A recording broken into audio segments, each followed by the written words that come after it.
It's the first day of summer. It's the last day of our podcast for a little while this summer. We'll explain, but first a word from Kendall King. At Kendall King, we're proud of over 4 decades of design. We're continuing the legacy of great creative design by combining our brands of Kendall King, Soapbox, and Shopcart. Together, these brands represent a new focus in marketing design, with individual attention to specific areas. Through our design expertise supported by a team of talented professionals, we showcase our best. We are Kendall King, we are Soapbox, we are Shopcart, we are design.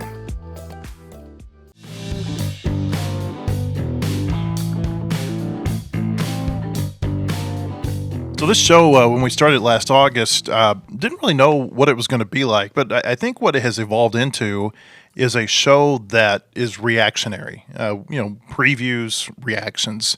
And during the summertime, we're going into the dog days now. There's not a lot to react to. And so what we're going to do after today's show is we're going to put the show on a little bit of a hiatus for a little while. We might do some shows this summer to react to big news that might happen. For instance, the Major League Baseball draft is coming up in a few weeks, or SEC football media days. Maybe we react to what Sam Pittman says there. But there's no games for a little bit, and so we don't want to be the type that's having hot takes and debates and those types of things. You don't fancy yourself a Stephen A? Sports talk radio, a lot of times here in the summer, it evolves into playing Arkansas State, or should the Razorbacks wear black jerseys, or should they play at War Memorial Stadium? And trust me, we're going to be able to debate playing Arkansas State and playing at War Memorial Stadium in the same week. Playing Arkansas State at War Memorial Stadium in a few months. So that just little programming note there. That's what we're doing. We're not going away for good. We're just going away for on a daily basis for the next undetermined number of weeks. We'll be back at some point during the football preseason. I'm with Anthony Kristensen here today. We'll look back a little bit at Razorback baseball a little bit later. I just got back from Omaha last night. Long drive, chance to kind of collect thoughts, and we'll get there. But first, Anthony, you've got a story on our site this morning. John Calipari spoke at Crystal Bridges yesterday, and he, as he has been doing wherever he speaks publicly, whether it be the father-daughter camp or wherever he is, he's been dropping breadcrumbs about the schedule, little sprinkles, yeah. And so yesterday at Crystal Bridges, he said they are going to play at Michigan State this upcoming year. Going to be the start of a home-and-home series, and they're going to play Texas Tech at American Airlines Center in Dallas. It'll actually be the second time that Arkansas played Texas Tech at American Airlines Center when I can't remember if Bob Knight was still the coach there or not, but it was right there in that era. They played them down there. Stan Heath was Arkansas's coach. I remember Sean McCurdy hitting like a 57-foot shot at the halftime buzzer, and Arkansas ends up winning that game. But they're going to play Texas Tech, who eliminated them last year. Michigan State was obviously a really good team this last season. And you combine that with the other games that we know about, Duke and Chicago on Thanksgiving, Houston at the Barclays Center right before Christmas. We know that Baylor is going to come here for the the return game from that one that they played last year in Dallas. Louisville's going to come here for the SEC ACC Challenge. I can't tell you the number of years when different coaches were here and people clamored for this type of schedule, and they never could get them. This is a big time schedule. It's something that is going to excite the fan base going into basketball season. But the other thing that it tells me too is that John Calipari, as I'm sure he is every year, is highly confident in this team to be able to play this type of schedule. You're never going to go undefeated against it, but be able to handle yourself well enough that it's not going to dock you when you get to NCAA tournament selection time. Yeah. No, I mean, Louisville coming here and all. It's a great schedule. It's going to be fun to cover. I'll tell you that much. Yeah. I'm excited to watch all these games. But no, I mean, I think you're exactly right in saying that he's confident in the team. I don't think you would build a schedule like this if you didn't think you had a team that could compete against this level of competition. They're going to play against every team that made it to the Elite Eight last season, which is pretty exciting when you also account for SEC play. So I mean, it's a great schedule. It's got a lot of fun trips. You know, I've been to Breslin Center up there in East Lansing back when I covered Southern Indiana and The Evansville. The Izzone, yeah, it's a great venue to catch a game. It was a lot of fun. So if you can, make the trip. But no, it's a great schedule. It's going to have them prepared for SEC play. You can say that for sure. And you know, it's certainly you're not going to get docked unless you're just going out and getting blown out every game, which I wouldn't think would happen. You know, with Calipari, he said last year, "Hey, I want to go back to New York." They're going back to New York. Hey, I want to go back to Dallas. They're going back to Dallas. So, you know, I want to play on Thanksgiving again. They're playing on Thanksgiving again. But man, you look at this home schedule. You get Baylor and Louisville, and who knows? Maybe there's another. You know. Maybe there's something else out there that we don't know about yet. Mm-hmm. And you add that to what the SEC announced earlier this week, the opponents for conference games. Arkansas at home next year, they're going to have Baylor and Louisville for sure from out of conference. Then they're going to play Auburn. They're going to play Kentucky here. They're going to play Tennessee here. They're going to play Texas here, which that's always going to move the needle. Mm-hmm. You know, A&M, we'll see what kind of team they've got, but that's always a game that seems to get people fired up. And then LSU, Missouri, South Carolina, and Vanderbilt at home. That is a hell of a home schedule. It is. It's a lot of fun. A lot of tournament teams in that group there as well. It's the kind of schedule you want to have when you're asking everybody to totally redo how they've done seats for all these years. Yeah.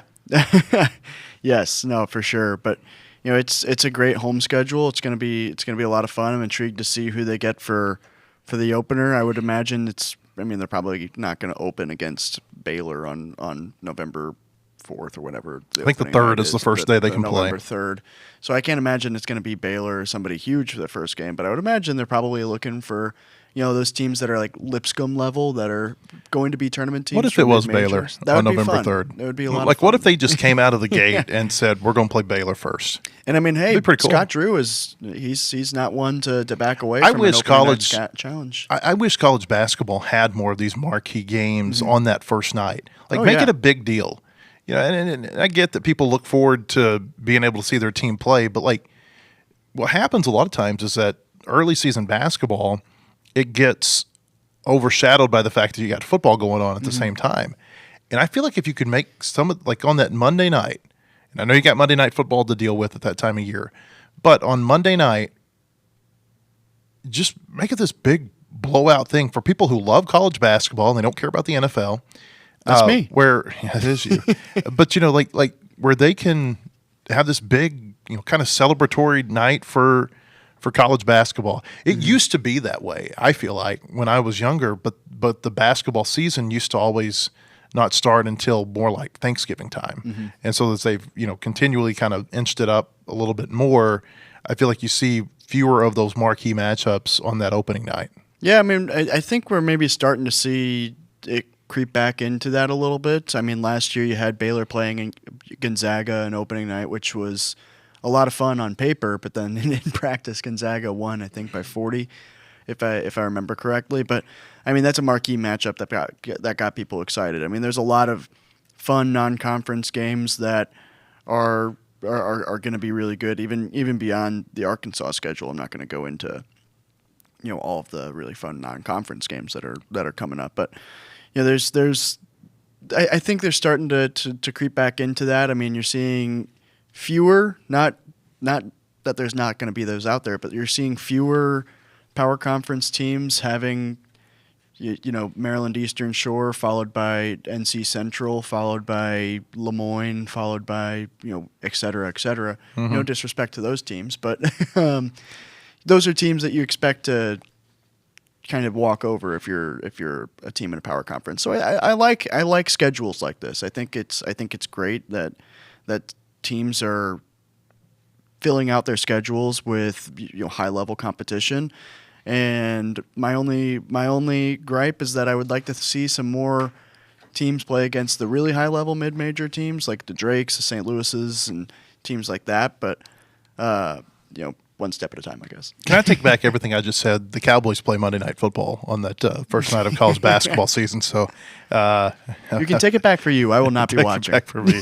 I think there's a pretty good chance the men might be playing that night. I don't know for sure, but the women, we reported earlier this week, they're going to play Louisiana Tech on the 4th, which to me that tells me that they're probably going to have Bud Walton Arena used on the 3rd. Yeah, for because the men's game. It was the reverse last year, right? Yes. It was the women's team opened with Fairfield. Unfortunately, I couldn't go because there was a tornado. And then the next night was the men's team playing against Lipscomb. So I wouldn't be surprised by that at all. In fact, I would probably say it's likely. Yeah, I mean, so we'll see. But anyway, so there's what the men's basketball schedule looks like right now. Again, Duke, Louisville, Baylor, Houston, Michigan State, and Texas Tech. And Louisville. I said Louisville. Oh, did you? Yeah. Were all 6 of those teams in the tournament last year? Oh, yeah. Yeah. Okay, I thought so. I didn't know if there was like a surprise. Louisville, for instance, I didn't pay a whole lot of attention to them last year. Louisville beat or lost to Creighton in the first round. Oh yeah, the bird matchup. An 8-9 matchup, which was a crazy 8-9. The Bluebirds and the Redbirds. I remember this now. That was like one of the first games of the tournament. Maybe the first game of the tournament. I don't know if it was the first. It was definitely one of the first games. I called it correctly. I did say Creighton was going to win that game, mind you. I did not have a good bracket, but I did get that one correct. We just spent a lot of time in Omaha, and I'm up there. Every time the baseball team goes, the arena that Creighton plays in is directly across the street from the baseball stadium. I think it's the CHI Health Center now. Yep. It used to be called the Quest Center, I believe. Every time that I'm sitting there in the press box, because you're looking out of the press box and you're looking directly at that, I cannot help but marvel how beautiful of a facility that is. It's part of a larger convention center. But man, there can't be 5 other teams in America that play in a more beautiful facility than Creighton does. I've never been, but I would certainly like to. I mean, well, they host a lot of NCAA tournaments, and we had this discussion while we were up there. It's like now that Arkansas has got Calipari, because it seems like the tournament goes through Omaha about every maybe few years as a first round site. Like maybe if they ever get to the point that they're one of these top 3 or 4 seeds and they're trying to protect them and keep them closer to home, maybe they end up in Omaha. Maybe, but you know what? This where a good host or a good site for them would be this year if they do get one of those protected seeds. St. Louis, baby. St. Louis, okay. St. Louis. I would not complain if that's if that's where they ended up going. Play at the Enterprise Center, and sometimes they have first round site in Tulsa too. That would be nice, but but that would be home for me, right? Well, but that's home. That's home for the Razorbacks. Yeah, I know, but there are a lot of Razorback fans over in Tulsa. Does nobody think about me in these instances? No, I know. No, not a one. All right. Okay, when we come back, we're going to talk a little bit more Razorback baseball, but first a word from Kendall King. At Kendall King, we're proud of over 4 decades of design. We're continuing the legacy of great creative design by combining our brands of Kendall King, Soapbox, and Shopcart. Together, these brands represent a new focus in marketing design, with individual attention to specific areas. Through our design expertise supported by a team of talented professionals, we showcase our best. We are Kendall King, we are Soapbox, we are Shopcart, we are design.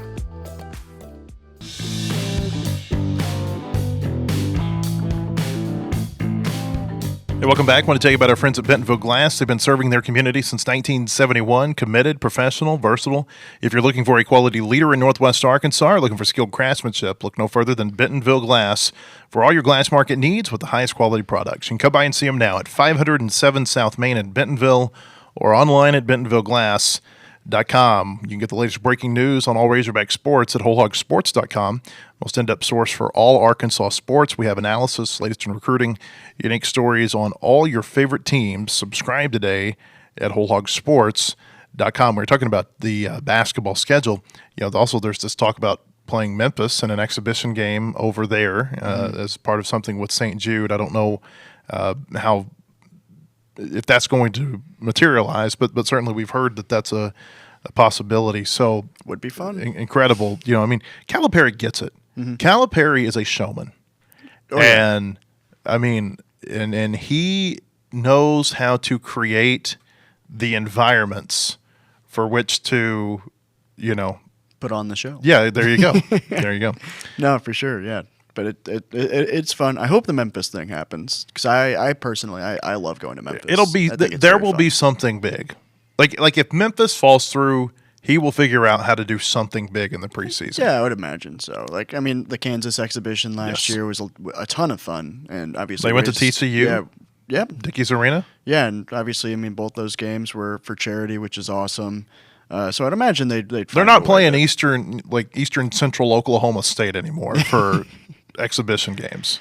Yeah, no, I don't think that's happening. Probably not. I mean, because what do you get out of that? I mean, really, what do you get out of that? I know. In the past, he's played exhibitions against Clarion, which was his alma mater, where he played Division II basketball. So I mean, every once in a while, maybe they do that, but no, more often than not, I think they're going to be getting the big guys.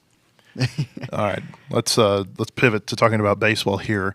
Vahiva Aloy's going to be back in Omaha tomorrow. By the way, they're going to give out the Golden Spikes Award, and he's one of the 3 finalists, along with the pitcher Liam Doyle. Tennessee. I started to draw a blank, and then Alex Lodis, the shortstop at Florida State, who won the Dick Hauser Trophy already. This will be the second time that Lodis will be flown into Omaha. He was flown up there for the Dick Hauser presentation, I think on the first day of the College World Series, and then he'll be flown back for this ceremony this weekend. Vahiva obviously will be there. I want to mention something about Vahiva. There was a social media post that made its rounds on my days are getting mixed up here. They played LSU on Wednesday.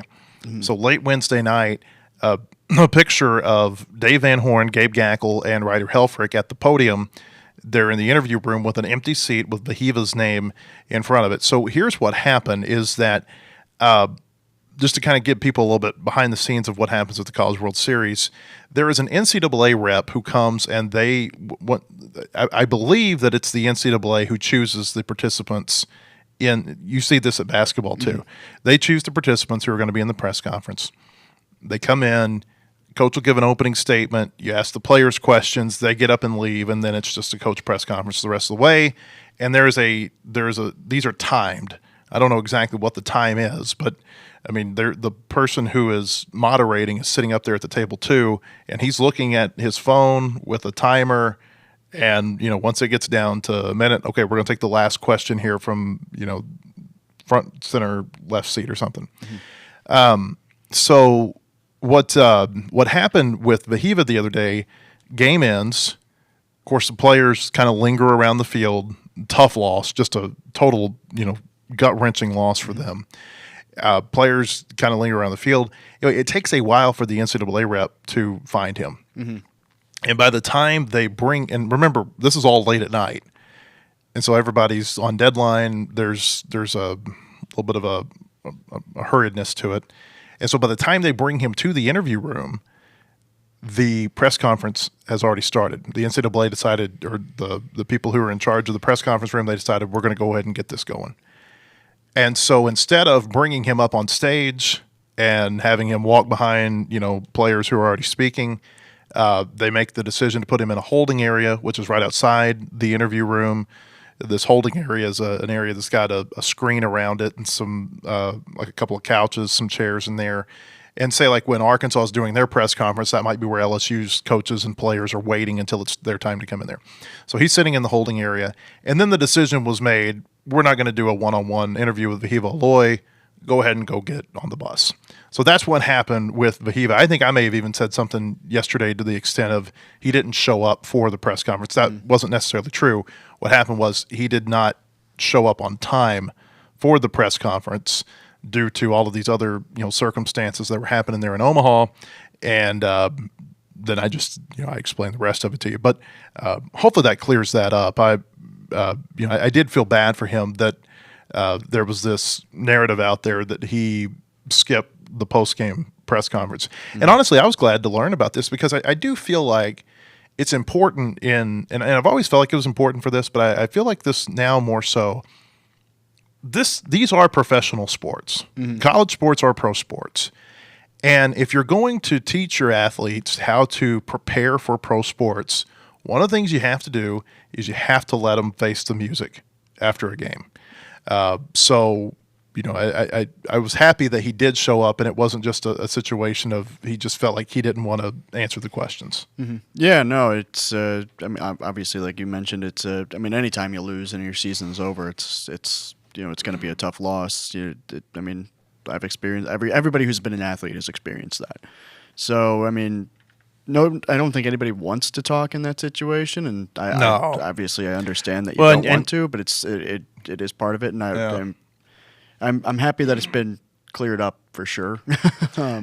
It's a weird deal because they're in this transition period from being, it's weird to think about, but they're in some cases they're a year removed from living with mom and dad and going to the prom. Mm-hmm. And so they're in this transition period of where they're growing up. And I don't know, it's hard sometimes being in that locker room because you can tell that, there's still an emotional maturity that's happening. And I'm not talking about with Vahiva, I'm just talking about the players in general who are that age. And so, I wanted to mention that because I hope that I didn't add to the narrative that he skipped out with whatever I said yesterday, and I got a little bit more clarification on that as I was driving home from Omaha yesterday.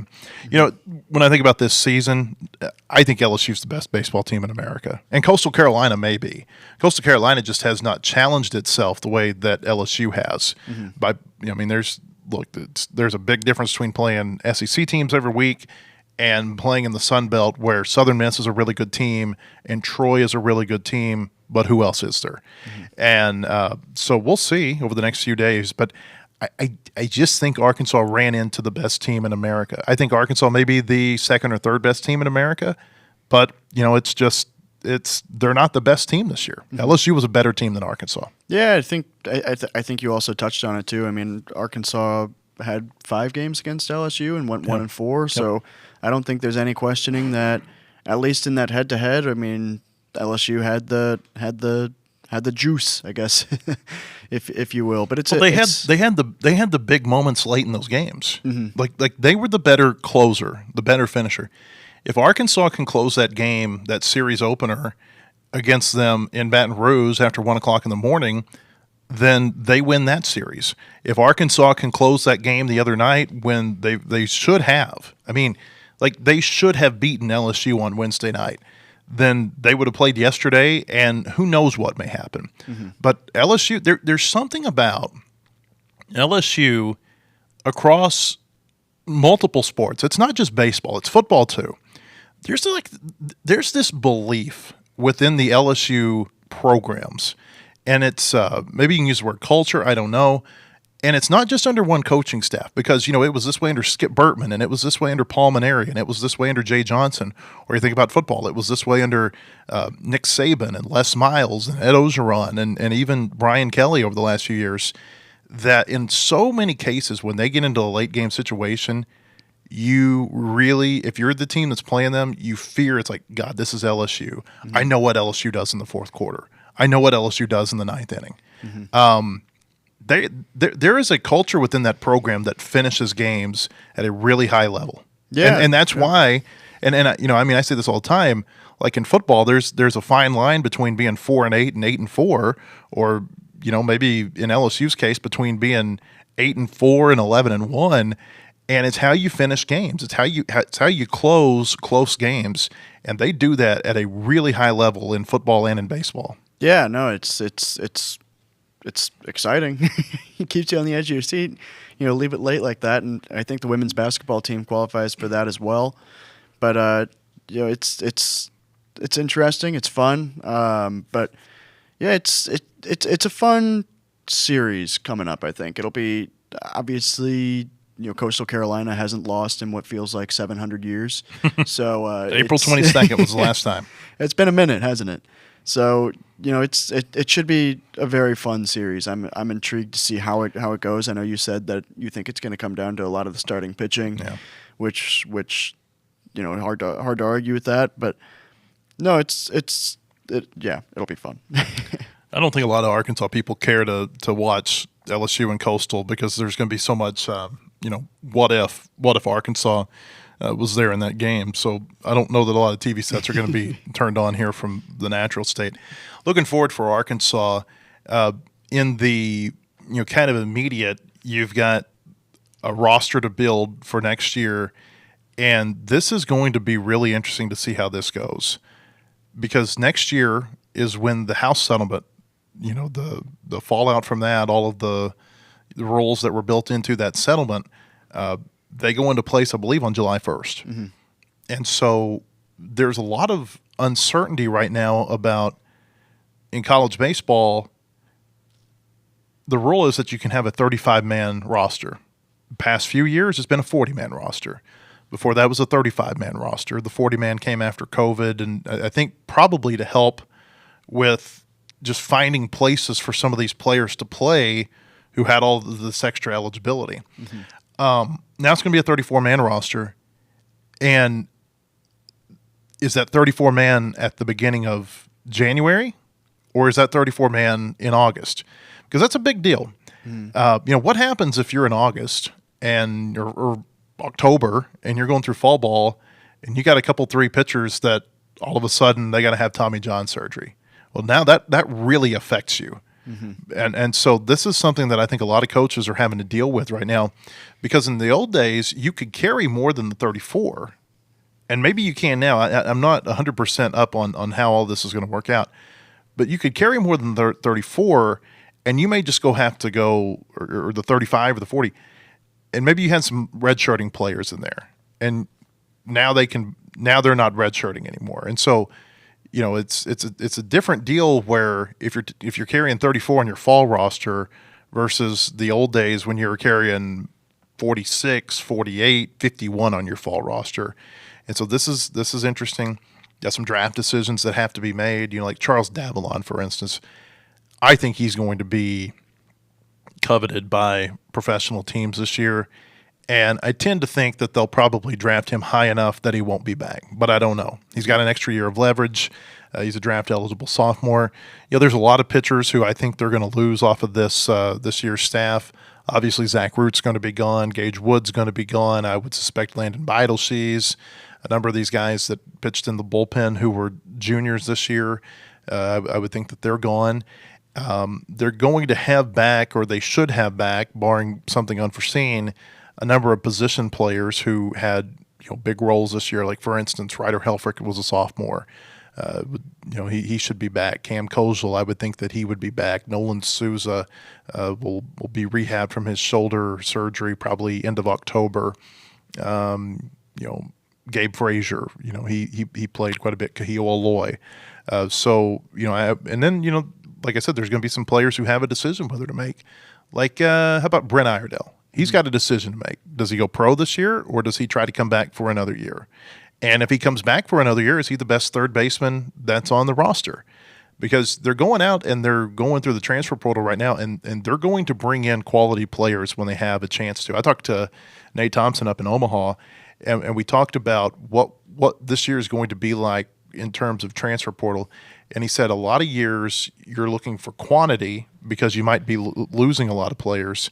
He said that this year it's maybe a little bit more quality over quantity that they're looking for in the transfer portal. And part of that being the fact that they've got 6 fewer roster spots potentially in the fall to fill.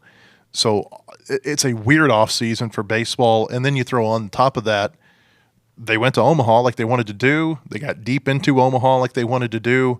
But on the flip side, it makes your off season about 3.5 weeks shorter now than it's been in previous years. Yeah, and that to that point, I've always kind of been on the side that the portal window should be open when the season officially ends. Just in every sport, I think that's just kind of how I think things should be done. Which I know there's some cases in which it's kind of tough because football season's a little weird because it kind of runs into January, and then you have weird transfer deadlines and stuff like that. So I know it's a little bit weird, but I've always kind of been of the opinion that, like, you're almost being punished for having a great season, which is kind of baffling to think about. But, and I know that I know just talking it makes things sound a lot easier, but I know it's very difficult. But yeah, it is an interesting off season for all the reasons you mentioned, and I think that the quality or quantity or whatever is going to be interesting to see. I think there's all the decisions that need to be made and everything along those lines. But yeah, push the portal up back. Like, Well, and push the draft up. Yeah. The date of the draft is something that really affects how these rosters are constructed too. Mm-hmm. You know, in the old days, you'd have the draft it would start, I believe, on Monday of the regional. I remember one year, Ole Miss, they had a player who got drafted in the middle of a regional game, and the cameras were on him, and they were like actually showing him get informed. Hey, you were just drafted what overall by this team. Now they've moved the draft back like a month from where it used to be, maybe even 5 weeks, to correlate or to coincide with the All-Star game, and nobody cares. That like people. Number one, the All-Star weekend or the All-Star week, it's not anywhere near what it used to be. Mm-hmm. Nobody cares about the home run derby anymore like they used to. I don't think many people care about the All-Star game anymore like they used to, and certainly nobody's going to be upset if they show up in Atlanta this year and they go to the All-Star game, and oh man, I'm gonna miss the Major League Baseball draft. Which, by the way, the MLB draft, the first night is the only night that they televise. The last 2 days of the MLB draft, it's literally a conference call with all of these different teams, and it's like, Atlanta Braves are on the clock, and then there'll be this little pause, and then some guy will get on a call. The Atlanta Braves select draft prospect 046249. And they'll say his name, Vahiva Aloy, a shortstop from Arkansas. And then the guy who's on the other side, the Atlanta Braves select Vahiva Aloy, shortstop, Arkansas. Colorado Rockies are on the clock. And it's like, it's this for like 5 hours. It's one of the most boring things you can cover, by the way. It's hard not to fall asleep when it's hot outside. But like they're not going to miss that if it's not part of the All-Star game. Yeah. No, that doesn't sound very fun. Yeah, I mean, nobody's going to the home run derby listening to a 5-hour conference call between the 30 franchises before they get there. You're not? No. I mean, I am, but I'm covering it, so it's a little bit different. Move the draft ahead. Fix the portal window.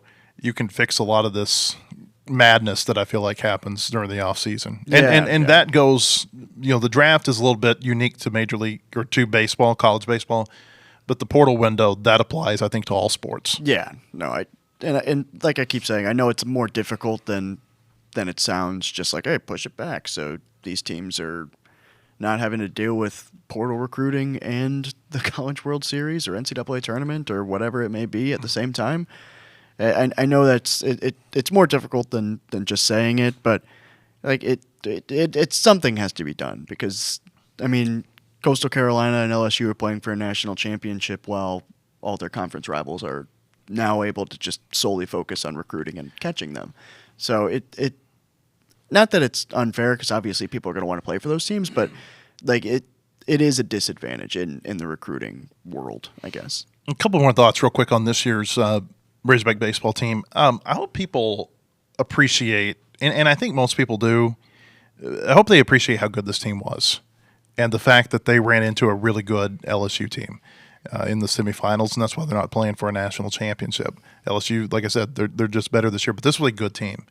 I would take this team over the 28 team that was national runner-up and was the fly ball away, the pop-up away from winning the championship. I think this year's team was probably more complete. I think the 18 team, they had a better number one pitcher in Blaine Knight, but put Blaine Knight up against Gage Wood and what he did the other day, who knows? Yeah. But I think that, position-wise, I thought this team was the most complete team that they've had here. And, Arkansas, they're knocking on the door. They're banging on that door every year. And at some point, they're going to win a title, I feel like. I know people will say, oh, Arkansas's cursed, they're snake bit, or this or that. I just feel like when you are constantly pushing yourself to and you are in the discussion, and obviously the results on the field are that you're one of the best teams in the country. Eventually, you're going to catch a break and you're going to win it. Mm-hmm. And it may not be with your best team. That's the thing. So many times, championship teams are not the best. They're not the best teams of that era. Mm-hmm. I mean, like there are a number of Super Bowl teams where if you talk to people in those franchises, they would say, we won, like Dallas Cowboys, for instance. They won the Super Bowl in 1995, Super Bowl 30 over the Steelers. That team was not as good as the team the year before, that had lost to the 49ers in the NFC Championship game. This is how it works, though. You know, I mean, in baseball, there's a lot of momentum. There's a lot of breaks, if you will, that go into, you know, who win these games. I just feel like this was a good team, and I hope people understand how and appreciate how good they were. I hate this championship culture that exists. That ring you know, culture if, is if the you're worst. ring culture, there you go. You know that if you don't win, the season was there are like 350 something teams that did not get to that point in the season that Arkansas and Louisville got to on Wednesday. Don't tell me they had a bad year because they didn't win a champion. They just didn't win the last game of the year. And if that is your expectation, you are going to be disappointed. I don't know how many, percent, like over 99% of the time, you're going to be disappointed. Think about all the great teams that Nolan Richardson had. How many times did he win the last game of the year? Just the once. Just the one. Jim Boeheim, just the one. I mean, that's basketball. Football, there's a lot of great coaches who they had one national championship or they never won one. So I get tired of this talk that Arkansas didn't win and so the season wasn't success. I don't agree with it. I think that you take the full body of work and you appreciate it for what it was, and you look at the end and you say, look, you played a better team. If they had lost to, say, like Murray State a couple of times, maybe I'm a little bit more on board with people being upset with what happened in Omaha, but they lost to a really good team in LSU. And I've been saying it for weeks. I think LSU was right there with Arkansas as the two most complete teams in the country. Yeah, no, I would agree with that. I mean, like you said, I mean, there's hardly, I mean, not hardly, but sometimes, I mean, the best team in the country doesn't win. And I know we've kind of rehashed it that, our LSU was just a better team this season. But, like, I think back to the 8 seed Villanova that won the men's basketball championship in whatever year that was. 1985. I was going to say it was definitely before my time. But, or, like, there's countless examples. But, it's just, I mean, it's kind of, what makes kind of postseason sports a little fun. So, like, anybody can win, anybody can beat anybody. I mean, look at Murray State. And I think all that We hurt. thought Murray State was going to make it this far. I'll say this too. I think all that hurt eventually makes it feel. Makes it sweeter. It when makes it it happens. sweeter when you win. Trust me, I'm a St. Louis Blues fan. Trust me, I know. Oh man, the 52 years of hurt that ended on June 12th, 2019. Oh, it was incredible. Well, So, hey, maybe they get their St. Louis Blues moment. maybe it'd be more like they feel like a little bit more like the Cubs and the Red Sox before they finally won their World Series. We don't need to talk about those teams because the Red Sox beat the Cardinals and the Cubs are the Cubs. So Yeah. Well, there you go. So anyway, going back, I just hope people appreciate how good this season was because it was a lot of fun. It was a lot of fun, and it was a really good team. yeah, And, no, for honestly, sure. it was a team that I think could have won a championship in other years. Like, and that's the thing is that sometimes there are years where you have, like I don't know that they would have beaten Tennessee last year. Tennessee was a really great team last year. LSU was really good in 23. Do I think they could have beaten Ole Miss in 22? Yeah. Mississippi State in 21? Yeah, I do. So it's just weird that some years your champions are really strong and some years they're not. And I think LSU this year, they just have gotten stronger over the last 7 or 8 weeks to the point that I don't know that anybody wanted to be playing them. And the fact that Little Rock took them to elimination took them to game. the mat, that was. And we're leading late. Yeah, I mean it was. Just think Go about Trojans. Think about how this could have. Think about how everything could have changed this year had Little Rock been able to finish that off. And maybe you're talking about West Virginia or Little Rock in the College World Series and. Little Rock making the College World Series would have been incredible. Yeah, it's The last team in the OVC tournament making it into Omaha. How about this? If Little Rock would have won the regional and won the Super, they would have played Arkansas first. That would have been fun. World Series. Boy, that would have made a lot of headlines. It would have been very fun, but unfortunately, it was not to be. But Hopefully, hey, I'll say one other thing. I hope they take a look at reseeding the teams in the tournament moving forward. Jay Antiguas, who's the selection committee chairman, he's also the AD at Southeastern Louisiana. He said right before the World Series began that he thought that it was something that they should take a look at. I don't know that it would have changed the outcome any. I mean, look, LSU or Arkansas, had they been put on separate sides of the bracket, they still would have had Coastal to deal with. But Coastal team that hasn't lost in 743 games. But I do think you look at the two brackets in Omaha this year, and you look at what Coastal had to go through, and you look at what LSU had to go through, and it was not. They were not equal. Yeah, no, for sure. But yeah, I mean, it's always just going to be, what if? But no, it's fun. I don't know. But the reseeding, I do think, is something that probably should, if nothing else, be looked at, because I do think that, should Arkansas and LSU, arguably the two best teams in the field, be playing against each other on opening night, or I guess the second night, if I'm not mistaken. Opening round. Should that be happening? I don't know. But then you maybe open discussions of like, okay, do you reseed for baseball? Do you also do it for softball? Yes. And if you do it for that, yes. Come on, keep naming sports. Football, yes. Basketball, yes. just do it. I mean, like create better matchups, or put it this way, create better matchups potentially at the end of your tournament. That's what I would like to see. Yeah. Where you don't have help me out. Was it San Diego State playing FAU in the Final Four? Yeah. Hey, those are two good teams though. Yeah. That Florida Atlantic team. But you did feel watching that game. Oh, I thought it was electric. But you felt like watching that game, whoever lost that game was going to lose to the winner on the other side.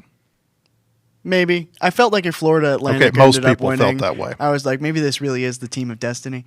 But because all right, now I'm getting off on a tangent. If Florida Atlantic won the national championship that year, cut his mic. Conference USA, don't do it.